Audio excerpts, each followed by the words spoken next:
Hello friends. Chapter 5 है हमारा scheme related information. Mutual fund जो भी स्कीम बेच रहा है उससे रिलेटेड जो जो इंफॉर्मेशन उसे शेयर करनी पड़ती है उसके बारे में इस चैप्टर में हम डिस्कस करेंगे। और ये chapter exam point of view से कितना इंपॉर्टेंट है, इसमें से 10 मार्क्स यानी कि 10 क्वेश्चंस आते हैं। स्कीम रिलेटेड डॉक्यूमेंट्स क्या होते हैं? बेसिकली इन्वेस्टर को जो भी इंफॉर्मेशन चाहिए म्यूचुअल फंड या उसकी स्कीम के बारे में, उसके लिए ये प्राइमरी सोर्स ऑफ इंफॉर्मेशन बनती है। स्कीम रिलेटेड डॉक्यूमेंट्स क्या है? Primary source of information for an investor. अब ये डॉक्यूमेंट्स कौन कौन से होते हैं? इसमें दो कैटेगरी है, एक मैंडेटरी डॉक्यूमेंट, एक नॉन मैंडेटरी। मैंडेटरी डॉक्यूमेंट्स क्या है? जो कि सेबी कहता है कि ये हर एक म्यूचुअल फंड स्कीम के साथ पब्लिश होने जरूरी है। और नॉन मैंडेटरी क्या है कि ये मैंडेटरी नहीं है लेकिन जनरली म्यूचुअल फंड इंडस्ट्री इन्हें पब्लिश करती है। तो मैंडेटरी डॉक्यूमेंट्स में आपके चार डॉक्यूमेंट्स आते हैं।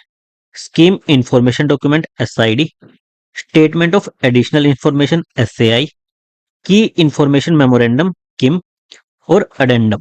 स्कीम इंफॉर्मेशन डॉक्यूमेंट आपका क्या होता है? जो भी म्यूचुअल फंड पर्टिकुलर स्कीम बेच रहा है, पर्टिकुलर म्यूचुअल फंड स्कीम, उसके बारे में जो भी इंफॉर्मेशन होगी वो इस डॉक्यूमेंट के अंदर प्रेजेंट होगी। SCI statement of additional information में क्या होगा? इसमें म्यूचुअल फंड के बारे में जो एएमसी अपनी कोई स्कीम बेच रही है उस एएमसी के बारे में जो भी इंफॉर्मेशन होगी वो सारी एससीआई इसमें प्रेजेंट होगी। की इंफॉर्मेशन मेमोरेंडम क्या है? एसआईडी और एससीआई की समरी है।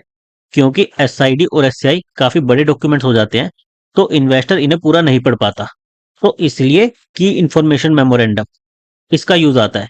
इसमें दोनों के इंपॉर्टेंट पॉइंट्स की समरी होती है। फिर आता है अडेंडम।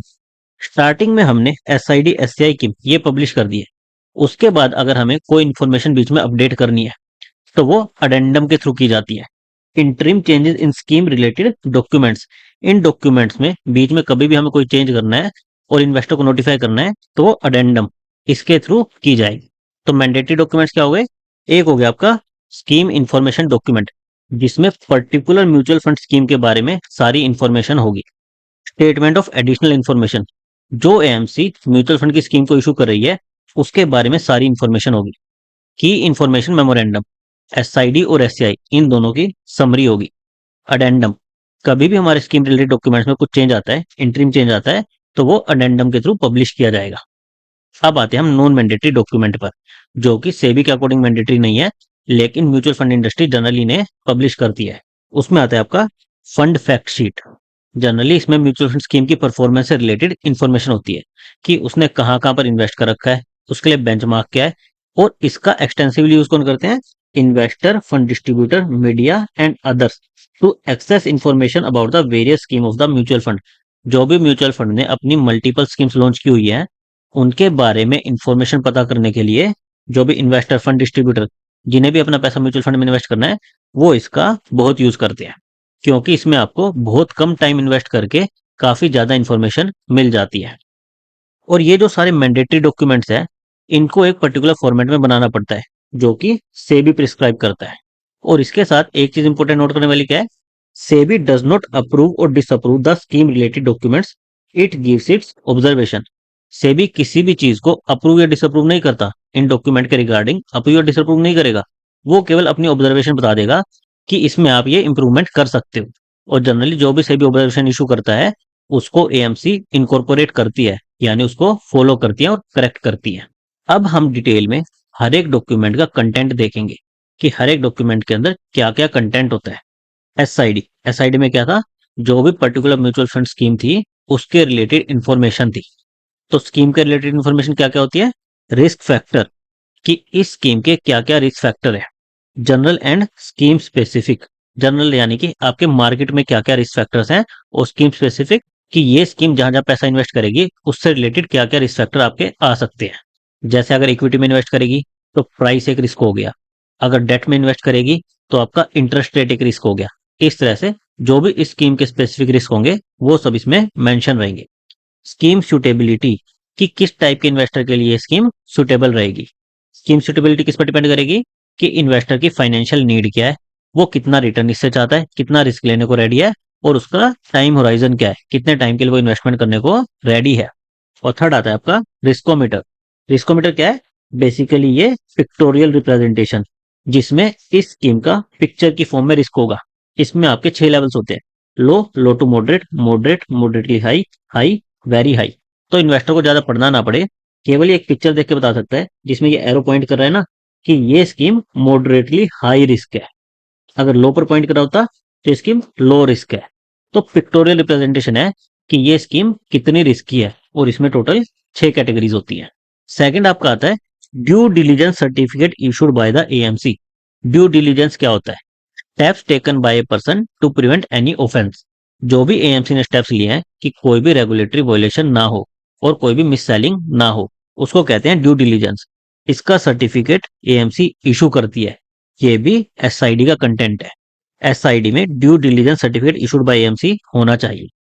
फिर आता है आपका नेम ऑफ द स्कीम। इस स्कीम का नाम क्या है और इसके फंडामेंटल एट्रीब्यूट्स। फंडामेंटल एट्रीब्यूट्स क्या होते हैं कि किस टाइप की स्कीम है, ये ओपन एंडेड है, क्लोज एंडेड है या फिर इंटरवल है। इसके बारे में हम ऑलरेडी पढ़ चुके हैं। फिर सेकंड आता है सेक्टर फंड है, किसी पर्टिकुलर सेक्टर में पैसा इन्वेस्ट करेगा। इक्विटी फंड है, इक्विटी में पैसा इन्वेस्ट करेगा। इंडेक्स फंड है, किसी इंडेक्स को रेप्लिकेट करेगा। या फिर any other type of fund कि हाइब्रिड फंड या कुछ और फंड है, जैसे हमारे रिटायरमेंट ओरिएंटेड फंड्स थे, तो किस टाइप के फंड में ये पैसा इन्वेस्ट करेगा। फिर आता है आपका इन्वेस्टमेंट ऑब्जेक्टिव, ग्रोथ, इनकम या फिर बोथ। ग्रोथ आपका क्या होगा?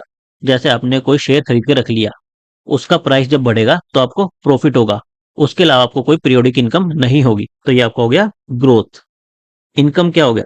अगर आपने डेट में इन्वेस्ट किया है तो आपको पीरियडिकली हर महीने या फिर एनुअली कुछ रिटर्न आता रहेगा, ये हो गया आपको इनकम कि पीरियडिकली आपको कुछ इनकम आ रही है। बोथ, बोथ में क्या हो गया? जैसे डिविडेंड गिविंग स्टॉक्स, जो कि प्राइस तो बढ़ ही रहा है, साथ में आपको एनुअली कुछ डिविडेंड भी दे रहे हैं। तो इन्वेस्टमेंट का ऑब्जेक्टिव क्या है? ग्रोथ है, इनकम है या फिर बोथ है।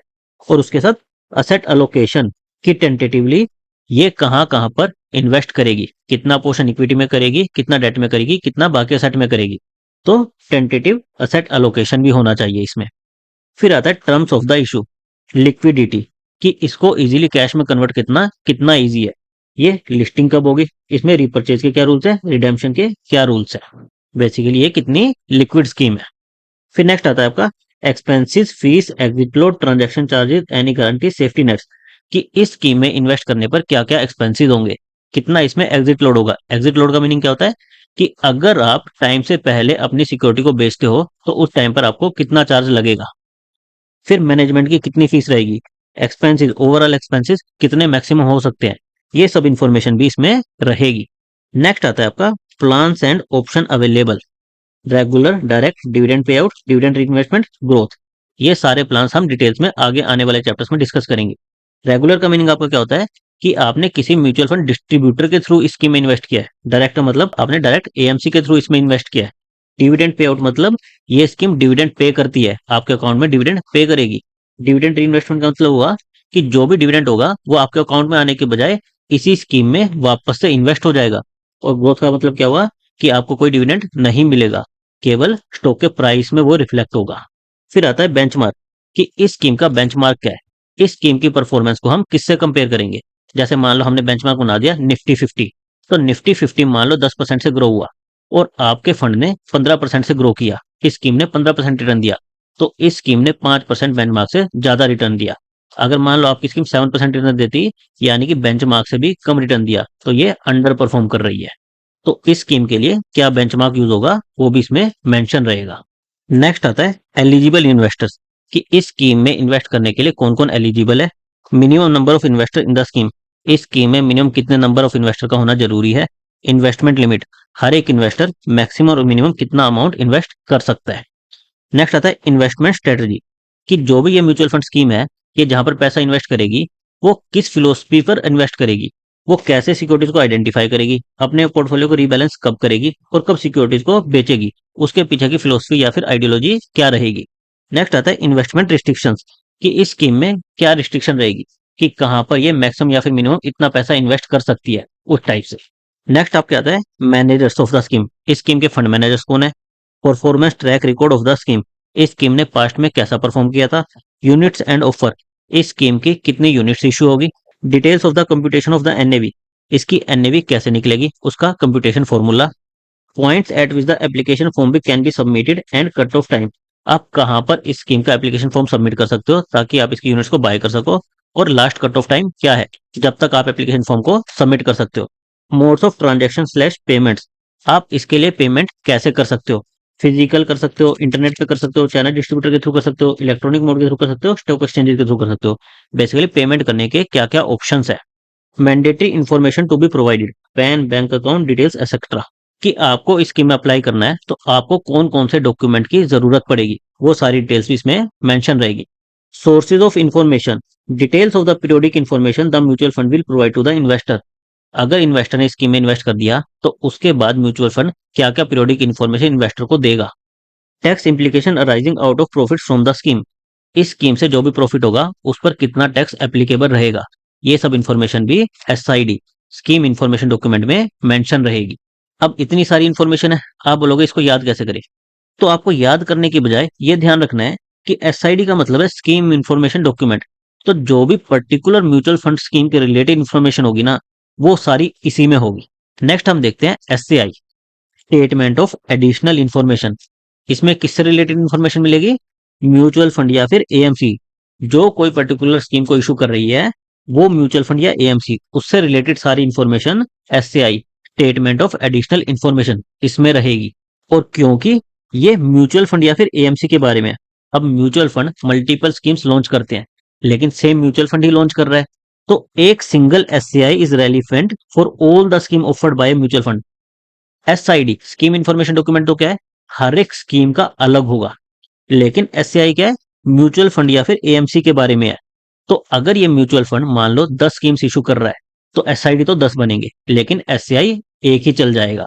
अब एससीआई का कंटेंट क्या क्या होगा, constituents of the mutual fund, जो हमने म्यूचुअल फंड का ऑर्गेनाइजेशनल स्ट्रक्चर देखा था कि उसमें स्पॉन्सर होते हैं, एएमसी होते हैं, trustee, custodian, RTA, auditor, collective banker, जो भी हमने ऑर्गेनाइजेशन स्ट्रक्चर देखा था उससे रिलेटेड जो जो पर्सन है उनकी सारी इंफॉर्मेशन इसमें रहेगी। Condensed financial information for schemes launch in the last 3 financial years, इस म्यूचुअल फंड ने लास्ट 3 फाइनेंशियल ईयर में जो जो स्कीम्स लॉन्च किया है उनकी समरी रहेगी। नेक्स्ट आपके ये दो इंपॉर्टेंट है, राइट ऑफ यूनिट होल्डर्स, कि यूनिट होल्डर्स के क्या क्या राइट है वो सारे भी इसमें रहेंगे। यूनिट होल्डर्स के राइट हर एक स्कीम में कॉमन रहते हैं, इसलिए ये भी एससीआई का पार्ट रहेंगे। हाउ टू अप्लाई, हम इस म्यूचुअल फंड की स्कीम्स में अप्लाई कैसे कर सकते हैं। नेक्स्ट आता है इन्वेस्टमेंट वैल्यूएशन नॉर्म्स, कि सेबी की जो भी स्टैंडर्ड गाइडलाइंस है पोर्टफोलियो वैल्यूएशन के लिए वो भी इसमें रहेगी। नेक्स्ट ये डिफरेंशिएशन जरूरी है, यहाँ पर भी आपका क्या है, tax, tax legal and general information with respect to nomination, transfer and transmission of units, investment by minors. Nomination, transfer, इन सब में क्या होता है कि एक पर्टिकुलर पर्सन के नाम से किसी दूसरे पर्टिकुलर पर्सन के नाम पर सिक्योरिटी ट्रांसफर होती है। जो हमने पहले एसआईडी में टैक्स देखा था वो क्या था कि अगर हमें इस स्कीम से प्रॉफिट हो रहा है तो उस पर कितना टैक्स लगेगा, स्कीम से रिलेटेड जो प्रॉफिट हो रहा है उस पर कितना टैक्स लगेगा। इसमें क्या है, tax legal and general information किसके रिगार्डिंग, अगर हमारी यूनिट्स किसी एक नाम से किसी दूसरे के नाम पर ट्रांसफर हो रही है, जैसे मान लो एक पर्सन की डेथ हो जाती है तो जो भी उसने नॉमिनी नॉमिनेट किया होगा उसके नाम पर वो यूनिट्स ट्रांसफर करनी पड़ेंगी, तो उसके रिगार्डिंग जो टैक्स या फिर लीगल कंडीशंस बनेंगी उसकी इंफॉर्मेशन इसमें होगी। नेक्स्ट आता है investor grievance, how investor can register and follow up for a grievance, ये हमने लास्ट चैप्टर में डिस्कस किया था कि वो एएमसी को कंप्लेन कर सकते हैं और वो भी एड्रेस नहीं करती है तो वो सेबी के पास जा सकते हैं। तो इन्वेस्टर ग्रीवेंस ये भी इसमें रहेगा।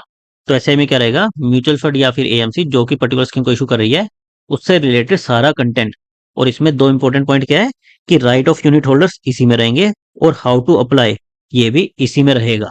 नेक्स्ट आता है आपका किम, जो क्या था, समरी थी, एसआईडी और एससीआई इन दोनों की समरी थी कि इन्वेस्टर, एसआईडी और एससीआई काफी बड़े डॉक्यूमेंट होते हैं तो उनको पूरा नहीं पढ़ सकता, लेकिन इनके की पॉइंट्स हमने किम में डाल दिए, की इंफॉर्मेशन मेमोरेंडम इसमें डाल दिए ताकि इन्वेस्टर को पढ़ने में इजी हो। और हर एक application form is to be accompanied by the KIM, जो भी म्यूचुअल फंड स्कीम का एप्लीकेशन फॉर्म होगा उसके साथ किम का होना जरूरी है, ये भी एग्जाम पॉइंट ऑफ व्यू से इंपॉर्टेंट है। अब किम में इंफॉर्मेशन क्या रहेगी, दोनों की समरी है तो दोनों के की पॉइंट्स, जैसे name of AMC, mutual fund, trustee, fund manager and scheme.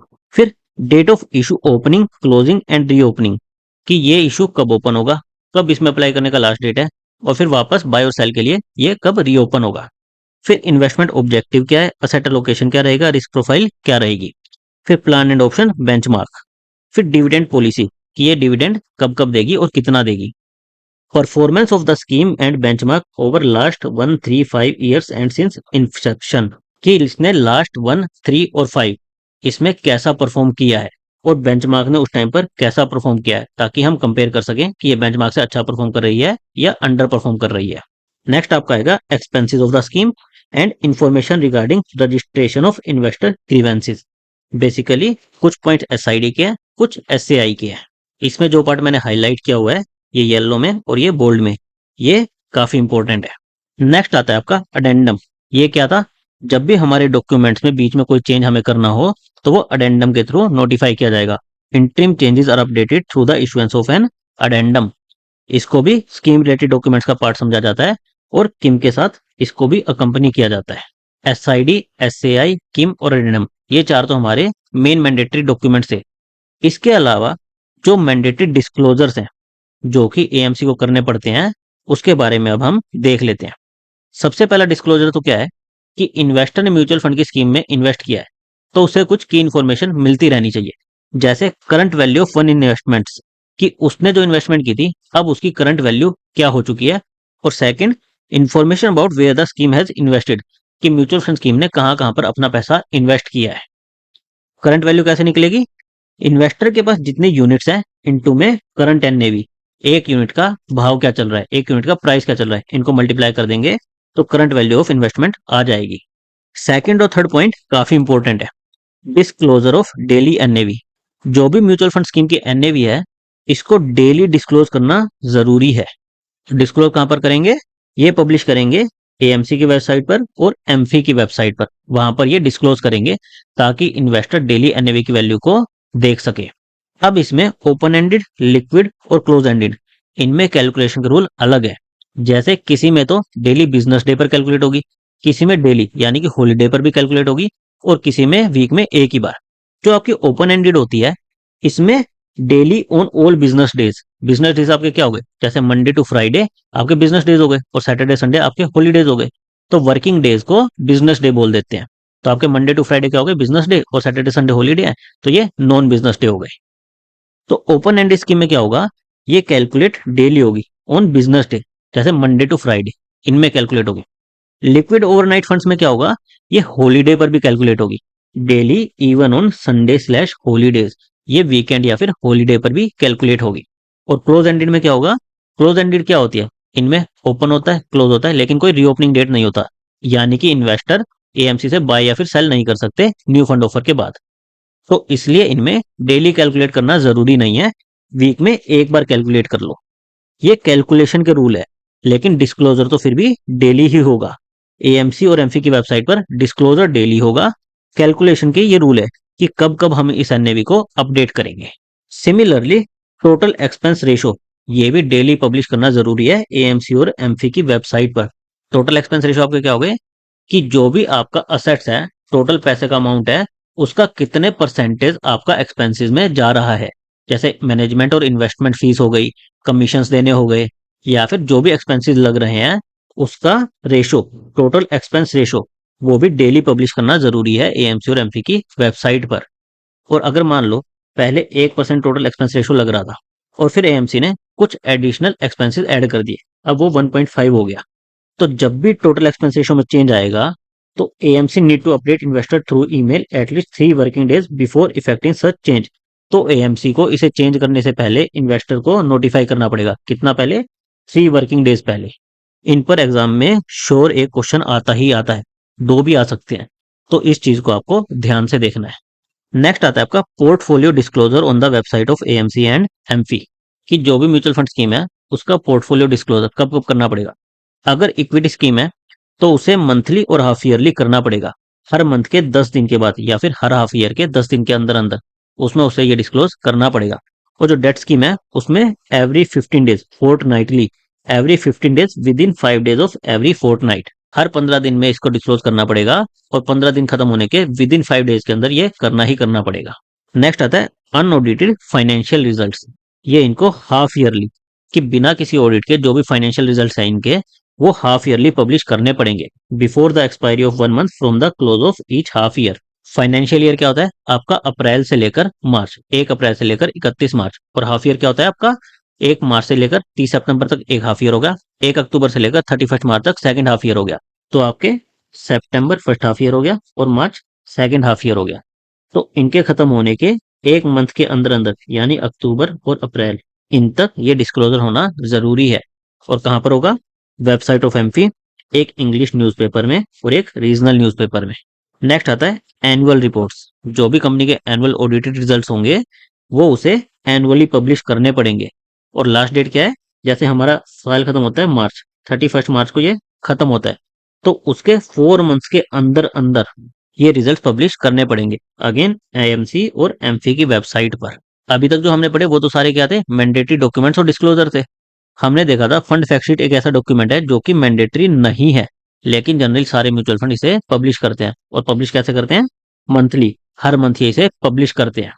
और इसका एक्सटेंसिव यूज होता है investor, fund distributors, fund rating agency, research analyst, media and other to access information about the various schemes of the mutual fund. एक mutual fund ने जो अलग अलग schemes launch कर रखी है उसके बारे में जो भी इंफॉर्मेशन पता करनी है, मेनली ये फंड फैक्ट शीट का ही यूज करके पता करते हैं। और ये जनरली मंथली पब्लिश होती है। ये मैंडेटरी नहीं है, लेकिन स्टैंडर्ड प्रैक्टिस फॉलो करते हैं सारी म्यूचुअल फंड्स। इसमें बेसिक इन्फॉर्मेशन होती है स्कीम के बारे में, जैसे कि वो कब शुरू हुई थी, उसका एयूएम कितना है, उसकी करंट एनएवी क्या चल रही है, इसका बेंचमार्क क्या है, इसकी सिक्योरिटी वाइज एलोकेशन कि इसने कितना परसेंटेज किस शेयर में इन्वेस्ट कर रखा है, सेक्टर वाइज एलोकेशन अगेन किस सेक्टर में कितना परसेंट इन्वेस्ट कर रखा है, rating profile of various securities की क्या रेटिंग प्रोफाइल है इनकी, रिस्की है, लेस रिस्की है, ट्रिपल है, डबल ए है, रेटिंग प्रोफाइल, पोर्टफोलियो फीचर्स। इसमें हमारे कुछ रेशोज होते हैं जिनको हम आने वाले चैप्टर्स में देखेंगे, जिससे ये पता चलता है कि हमारा जो करंट प्राइस है वो ओवर प्राइस्ड है या अंडर प्राइस है या फिर सही है। इसमें आपके P ratio, beta, standard deviation, Sharpe ratio, exit load, ये सब आते हैं। एग्जिट लोड तो आपका सिंपली क्या हो गया कि अगर आप मैच्योरिटी से पहले इस स्कीम को रिडीम करते हो तो आपको कितना चार्ज लगेगा। इसके अलावा जो ये आपके रेशोज हैं इनको हम डिटेल में आने वाले चैप्टर्स में देखेंगे। तो ये सारी इन्फॉर्मेशन फंड फैक्ट शीट में रहती है। और इनका यूज क्या होता है? इसको देख के इजीली इन्वेस्टर अपना डिसीजन ले सकता है कि हमें इस स्कीम में इन्वेस्ट करना चाहिए या नहीं करना चाहिए, ये स्कीम कैसा परफॉर्म कर रही है। मैंने यहाँ पर एक सैंपल फंड फैक्ट शीट लगाई हुई है, आप इसको गूगल पर सर्च भी कर सकते हो। जैसे आप गूगल पर सर्च करो एक्सिस फंड फैक्ट शीट, तो आपके पास फर्स्ट लिंक में ऑप्शन आ जाएगा, वहां पे आप क्लिक करोगे तो आपके पास उसकी फंड फैक्ट शीट आ जाएगी।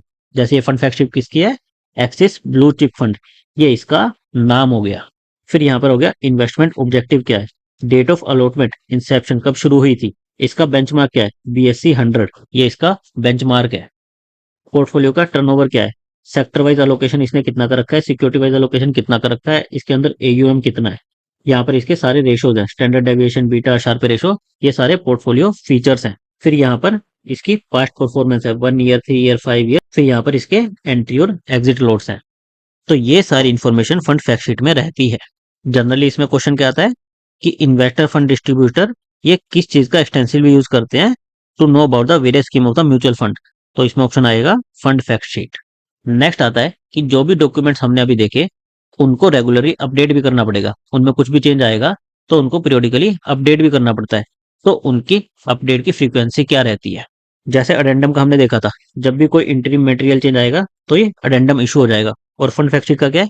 ये मैंडेटरी नहीं है, लेकिन जनरली मंथली पब्लिश होता है। इसी तरह से एसआईडी, एससीआई और किम, इनकी सेबी की तरफ से गाइडलाइंस है कि इनकी फ्रीक्वेंटली अपडेट होनी चाहिए। वो क्या है? जैसे एसआईडी आपका हाफ ईयरली, हर हाफ ईयर में अपडेट होना चाहिए। एससीआई आपका एनुअली, साल में एक बार अपडेट होना चाहिए। किम आपका हाफ ईयरली। इसके साथ साथ कुछ एडिशनल इन्फॉर्मेशन है जो आपको पता होनी चाहिए। जैसे एसआईडी आपका क्या है? वैसे तो half yearly, every half year ये अपडेट होना चाहिए। लेकिन स्कीम जब भी फर्स्ट टाइम लॉन्च होती है, जैसे मान लो अगस्त में लॉन्च हुई, तो हमारा फर्स्ट हाफ ईयर तो सितंबर में खत्म हो जाता है और सेकंड मार्च में हो जाता है। तो जिस हाफ में वो लॉन्च हुई उसके बाद का जो भी हाफ आ रहा है वहां तक, जैसे अगस्त में लॉन्च हुई तो मार्च तक, within the next 6 months from the end of first half और second half of the financial year in which scheme were launch. जिस भी हाफ में वो स्कीम लॉन्च हुई, जैसे फर्स्ट हाफ में लॉन्च हुई तो सेकंड हाफ यहां तक करना पड़ेगा, सेकंड हाफ में लॉन्च होती तो नेक्स्ट साइकिल का सितंबर, उसके फर्स्ट हाफ में लॉन्च करना पड़ता। और उसके बाद ये तो क्या हुआ कि फर्स्ट टाइम जब लॉन्च हो रही है उसके रिगार्डिंग टाइम पीरियड है। अब मान लो 1 साल बीत गया है तो उसके बाद क्या है, अगेन एवरी 6 ईयर, जैसे सितंबर हो रहा है तो उसके 1 मंथ के अंदर यानी कि अक्टूबर तक और मार्च के बाद अप्रैल, वहां तक एवरी हाफ ईयर में करना है और with in 1 month from the end of half year ये करना है। तो एसआईडी के केस में क्या है, एवरी हाफ ईयर में अपडेट होगी, लेकिन जब फर्स्ट टाइम लॉन्च हो रही है तो जिस हाफ में लॉन्च हो रही है उसके नेक्स्ट हाफ वो उसकी डेडलाइन रहेगी। और उसके बाद क्या होगा, with in 1 month from the end of the half year, जैसे सितंबर में एंड हो रहा है तो अक्टूबर तक, मार्च में एंड हो रहा है तो अप्रैल तक। एससीआई क्या है आपका, annually bye the end of 3 months of every financial year. Last के 3 मंथ्स कौन से हैं, जनवरी फरवरी मार्च। तो इनमें आपका अपडेट हो जाना चाहिए, साल में एक बार अपडेट होना है, जनवरी फरवरी या फिर मार्च में। KIM half year within 1 month from the end of the half year, ये हाफ ईयरली अपडेट होगा। और 1 मंथ, हाफ ईयर के खत्म होने के 1 मंथ के अंदर पब्लिश करना जरूरी है। ये भी एग्जाम पॉइंट ऑफ व्यू से काफी इंपॉर्टेंट है, इसमें से भी क्वेश्चंस आते हैं। इसके अलावा भी हम देख लेते हैं कि आपको कौन कौन से की पॉइंट्स रिमेंबर रखने जरूरी है, क्योंकि इनमें से किसी पर भी एग्जाम में एक एमसीक्यू आ सकता है। पहला पॉइंट क्या है, an investor is presumed to have read and understood the scheme related documents before investing. ये एज्यूम किया जाता है कि इन्वेस्टर ने अपना पैसा इन्वेस्ट करने से पहले जो भी scheme related documents, SID, SCI, KIM addendum, जो भी मैंडेटरी डॉक्यूमेंट्स है वो सारे इन्वेस्टर ने पढ़ लिए हैं और उसी के बाद इन्वेस्ट किया है। इसीलिए अगर इन्वेस्टर को मान लो बाद में कभी लॉस हो जाता है तो वो ये नहीं कह सकता कि मुझे तो ये पता ही नहीं था, इस स्कीम के बारे में ये पता ही नहीं था, मुझे तो अपना पैसा वापस चाहिए। तो इन्वेस्टर वो नहीं कर सकता। An investor can not claim at a future date of being unaware of a fact that was disclose in the scheme related documents. Scheme related documents का पर्पज ही यही है कि उसमें सारी इन्फॉर्मेशन लिख दे और ये मान ले कि इन्वेस्टर ने वो पढ़ी ही होगी तभी वो अपना पैसा इन्वेस्ट कर रहा है, ताकि इन्वेस्टर बाद में आके ये ना कहे कि उसे लॉस हो गया तो मेरा पैसा वापस करो। सेकंड जो है, the suitability of a scheme depends on financial need of the investor, the risk and return, the investment horizon. एक स्कीम इन्वेस्टर के लिए सुटेबल है या नहीं, ये किससे पता चलता है कि फाइनेंशियल नीड क्या है, इन्वेस्टर उसमें पैसा क्यों डालना चाहता है, वो क्या रिस्क ले सकता है और क्या रिटर्न की उसकी एक्सपेक्टेशन है, और कितने टाइम पीरियड के लिए वो पैसा इन्वेस्ट कर सकता है।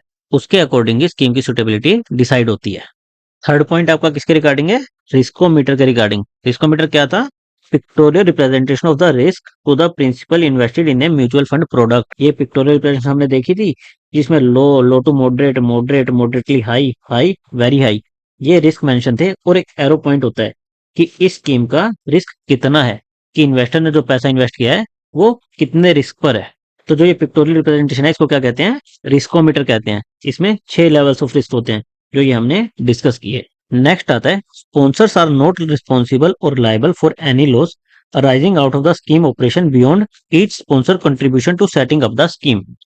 कि अगर मान लो म्यूचुअल फंड ने कहीं पर पैसा इन्वेस्ट किया और उसे लॉस हो गया तो आप स्पॉन्सर के पास पहुंच जाओगे कि हमारा पैसा हमें वापस करो, लेकिन स्पॉन्सर उसके लिए रिस्पॉन्सिबल फिर लाइबल नहीं है। वो कितने पोर्शन के लिए लाइबल है, जितना स्पॉन्सर ने अपना कंट्रीब्यूशन किया था स्कीम को सेटअप करते हुए, केवल उतने पोर्शन के लिए वो रिस्पॉन्सिबल या फिर लाइबल है। उसके अलावा वो लॉस के लिए लाइबल नहीं है। तो म्यूचुअल फंड में आप अपने रिस्क पर इन्वेस्ट कर रहे हो, आपको लॉस भी हो सकता है। नेक्स्ट आता है कि अगर स्कीम के रिस्क में कभी चेंज होता है तो इस चीज को अडेंडम के थ्रू नोटिफाई करना पड़ेगा इन्वेस्टर्स को। अडेंडम एंड ईमेल और एसएमएस, इसके थ्रू इन्वेस्टर को नोटिफाई करना पड़ेगा। नेक्स्ट आता है, the past performance are only indicated and do not guarantee the future performance of the scheme. मान लो एक स्कीम में आपने इन्वेस्ट किया, उसने पिछले 5 साल में तो बहुत ही अच्छा रिटर्न किया, तो आप ये अज्यूम नहीं कर सकते कि ये फ्यूचर में भी उतना ही अच्छा रिटर्न देगी, हो सकता है फ्यूचर में वो लॉस दे दे।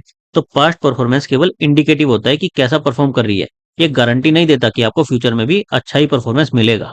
सेवंथ आता है, the trustees are responsible for ensuring the fundamental attributes of the scheme. जो भी स्कीम के फंडामेंटल एट्रीब्यूट्स एसआईडी में मेंशन थे उनको एंश्योर करना ट्रस्टी की रिस्पॉन्सिबिलिटी होती है कि वो फंडामेंटल एट्रीब्यूट अप्लाई हो स्कीम पर, उससे हटके म्यूचुअल फंड का पैसा इन्वेस्ट ना हो, उसी के अकॉर्डिंग इन्वेस्टमेंट हो। नाउ इसमें एक और चीज इंपॉर्टेंट है कि फंडामेंटल एट्रीब्यूट्स चेंज कर सकते हैं। अगर ये बिलो सेटिस्फाई चीजें हों तो फंडामेंटल एट्रीब्यूट्स को भी चेंज किया जा सकता है। वो रिक्वायरमेंट्स क्या है कि इसके बारे में एक तो इन्वेस्टर को रिटर्न कम्युनिकेशन देना पड़ेगा, उसके अलावा एक इंग्लिश न्यूज़पेपर में एडवर्टीजमेंट देनी पड़ेगी, एक रीजनल लैंग्वेज न्यूज़पेपर में एडवर्टीजमेंट देनी पड़ेगी, और इन्वेस्टर को ऑप्शन देना पड़ेगा कि वो इस स्कीम से 30 डेज के अंदर एग्जिट कर सकते हैं बिना किसी एग्जिट लोड के। And trustee shall take comments of the board before bringing such change. कि ट्रस्टी को बोर्ड में इस बात पर डिस्कस करना पड़ेगा ऐसा चेंज लाने से पहले। तो मेन पॉइंट्स क्या थे कि इन्वेस्टर को रिटर्न कम्युनिकेशन देना पड़ेगा, एक इंग्लिश डेली न्यूज़पेपर में एडवर्टीजमेंट देनी पड़ेगी, एक रीजनल लैंग्वेज न्यूज़पेपर में एडवर्टीजमेंट देनी पड़ेगी, और इन्वेस्टर को ऑप्शन देना पड़ेगा कि 30 डेज में वो इस स्कीम से एग्जिट कर सकता है बिना किसी एग्जिट लोड के। अगर ये रिक्वायरमेंट सेटिस्फाई होती है तो फंडामेंटल एट्रीब्यूट्स को चेंज किया जा सकता है, अदरवाइज नहीं किया जा सकता। इसके साथ हमारा ये चैप्टर कंप्लीट होता है। अब हम इस चैप्टर के एमसीक्यूज देख लेते हैं कि एग्जाम में आपके किस टाइप के क्वेश्चन पूछे जा सकते हैं इस चैप्टर से। पहला क्वेश्चन है, please read the scheme related documents carefully. Which document does this line refer to? और ऑप्शन है scheme information document and audited balance sheet of the AMC. Second है president and key information memorandum. Third है statement of additional information and fund fact sheet. Fourth है scheme information document and statement of additional information. तो mutual fund की scheme और mutual fund के बारे में जो जो डॉक्यूमेंट होते हैं वो क्या होते हैं आपके स्कीम इंफॉर्मेशन डॉक्यूमेंट और statement of additional information, SID और एससीआई। तो इसको रेफर करती है, यानी करेक्ट आंसर है ऑप्शन डी। नेक्स्ट क्वेश्चन आता है, which of the following statement is true with respect to SID and SCI? These two documents are prepared in the format prescribed by MFI as part of MFI's Code of Conduct. These documents are prepared in the format prescribed by AMC as part of MFI's Best Practices Circular. These two documents are prepared in the format prescribed by SEBI. Each AMC is free to prepare these documents in the format they desire. तो हमने देखा था कि SEBI mandatory documents के लिए format prescribe करता है, तो option C is correct. These two documents are prepared in the format prescribed by SEBI. How often should the key information memorandum be updated? Key information memorandum को कब कब update करना पड़ेगा? At least once a month, at least once every 6 months, at least once a year, it need not be updated after it is issued once. तो हमने देखा था कि किम हाफ ईयरली अपडेट होता है, तो option B at least once every 6 months is the correct answer. The NAV of a scheme is disclose on the website of RBI, AMC, both A and B, neither A nor B. तो हमने देखा था एक AMC और एक AMFI की website पर होती है, तो हमारा करेक्ट आंसर क्या है? B, AMC. फिफ्थ क्वेश्चन है, which among the following is not a statutory document? Fund fact sheet, statement of additional information, scheme information document, key information memorandum. कौन सा डॉक्यूमेंट मैंडेटरी नहीं है? हमने देखा था फंड फैक्ट शीट, ये mandatory नहीं है, लेकिन म्यूचुअल फंड इंडस्ट्री में जनरली ये पब्लिश होता है हर मंथ। सिक्स्थ क्वेश्चन क्या है, which of the following statements is are true? पहली स्टेटमेंट है, an investor can claim unaware of a fact disclose in the scheme related documents at a future date. कि investor बाद में claim कर सकता है कि उसे तो ये फैक्ट पता ही नहीं था, जबकि वो फैक्ट स्कीम रिलेटेड डॉक्यूमेंट्स में था, तो ये फॉल्स है, इसको नहीं कर सकता। तो पहली स्टेटमेंट तो फॉल्स है। सेकंड स्टेटमेंट हमारी क्या है, सेबी डज नॉट अप्रूव और disapprove the scheme related documents, it gives it's observation. SEBI चीजों का अप्रूव या डिसअप्रूव नहीं करती, वो अपनी ऑब्जर्वेशन देती है, तो ये स्टेटमेंट ट्रू है। तो हमारे ऑप्शन क्या है, only A, only B, both A and B, neither A nor B. तो हमारी कौन सी स्टेटमेंट ट्रू है? ओनली बी, तो option B is correct. Next है, a pictorial representation of the risk to the principal invested in a mutual fund product is depicted using a scheme suitability, scheme information document, riskometer या फिर risk factor. तो correct answer है option C, riskometer. Eighth question है, the suitability of the scheme depends upon financial need of the investor from the investment, the risk and return preferences, the investment horizon या फिर all of the above. तो suitability किस पर depend करती है कि investor की फाइनेंशियल नीड क्या है, उसे कितना रिस्क ले सकता है, क्या रिटर्न चाहिए और टाइम होराइजन क्या है, यानी कि option D, all of the above. Due diligence certificate in the SID is issued by AMC, AMFI, SEBI, RBI. Due diligence certificate कौन इशू करता है? एएमसी इशू करता है, तो option A is correct. Next है, if there is a change in the risk level of the scheme then this has to be conveyed through dash to investors, addendum, fund fact sheet, SID, KIM. अगर scheme के risk level में change होता है तो वो किसके through convey होगा investors को? तो option A, addendum is correct. Next question है हमारा, which of the following statement is are false? हमें फॉल्स बताने की कौन कौन सी है। तो पहला है, the past performance are only indicated and do not guarantee the future performance of the schemes. ये स्टेटमेंट तो ट्रू है। सेकंड है, the sponsors are responsible for any loss arising out of the operation of the scheme beyond the contribution made by each sponsor toward setting up the scheme. तो ये हमने देखा था कि ये फॉल्स है, स्पॉन्सर केवल उतने पार्ट के लिए रिस्पॉन्सिबल है जितना उन्होंने कंट्रीब्यूट किया है, उसके अलावा वो लॉस के लिए जिम्मेदार नहीं है। तो हमारी केवल सेकंड स्टेटमेंट फॉल्स है, यानी कि ऑप्शन बी। नेक्स्ट क्वेश्चन है, maximum and minimum amount N investor can invest in a mutual fund scheme is mentioned in. Maximum और मिनिमम अमाउंट जो इन्वेस्टर इन्वेस्ट करता है म्यूचुअल फंड स्कीम में, वो किसमें मेंशन होता है? SID, SAI, addendum, none of the above. तो ये किससे रिलेटेड इन्फॉर्मेशन है? पर्टिकुलर म्यूचुअल फंड स्कीम से रिलेटेड इन्फॉर्मेशन है, तो किस में पाएगी? एसआईडी में पाएगी, option A is correct. Next है, fundamental attributes of a scheme can not be change, true और फॉल्स। तो हमने देखा था कि अगर इन्वेस्टर को प्रॉपर रिटर्न नोटिफिकेशन दिया जाए और उसके साथ कुछ और रिक्वायरमेंट सेटिस्फाई की जाए तो फंडामेंटल एट्रीब्यूट्स को चेंज कर सकते हैं। तो ये स्टेटमेंट फॉल्स है। नेक्स्ट है a single SAI is relevant for all the schemes offered by A mutual fund, true और फॉल्स। एसएआई किसके बारे में होता है? म्यूचुअल फंड या फिर एएमसी के बारे में। तो जो भी वो स्कीम्स इशू कर रहे हैं उसके लिए सिंगल एसएआई सफिशिएंट है। तो ये स्टेटमेंट ट्रू है। नेक्स्ट है every application form is to be accompanied by the SID SAI KIM fund fact sheet. तो हर एक एप्लीकेशन के साथ क्या होना चाहिए? किम की इंफॉर्मेशन मेमोरेंडम, जो कि समरी है एससीआई और एसआईडी की। तो option C KIM. 16th question है interim changes in the scheme related documents are updated through the issuance of SID SAI KIM addendum. तो option D addendum is correct. 17th है regular update of SI has to be done by the end of 3 months of every financial year, half yearly, as suitable to AMC, never updated once published. तो SCI कितने time में update होता है? 1 साल में, annually. और कब तक अपडेट होता है? By the end of 3 months of every financial year, जनवरी, फरवरी और मार्च। तो option A is correct. KIM shall be updated at least monthly, quarterly, half yearly, annually. तो किम कब अपडेट होगा? हाफ ईयरली, हर 6 महीने में। तो option C half yearly is correct. 19th question है NAV is required to be disclose dash on the website of the AMC and on AMFI website daily at the end of each business day, once in 3 days, weekly, when never investor ask. तो NAV daily disclose होना जरूरी है। तो option A daily at the end of each business day is correct. Next आप लोगों के लिए एक बोनस क्वेश्चन है जिसका आंसर आपको कमेंट करके बताना है। Total expense ratio needs to be disclose dash on the website of AMC and on the AMFI website daily, once in 3 days, weekly, whenever investor ask. Total expense ratio को कब कब disclose करना पड़ेगा? Daily, once in 3 days, weekly या फिर when ever investor ask. तो इसका answer आप मुझे कमेंट करके बताइएगा। इसके साथ हमारा चैप्टर 5 कंप्लीट होता है। आई होप आपको कंसेप्ट और एमसीक्यू अच्छे से समझ आ गए होंगे। इसके बाद भी अगर आपको कोई डाउट रह जाता है तो आप मुझे कमेंट करके बता सकते हो। Thank you guys.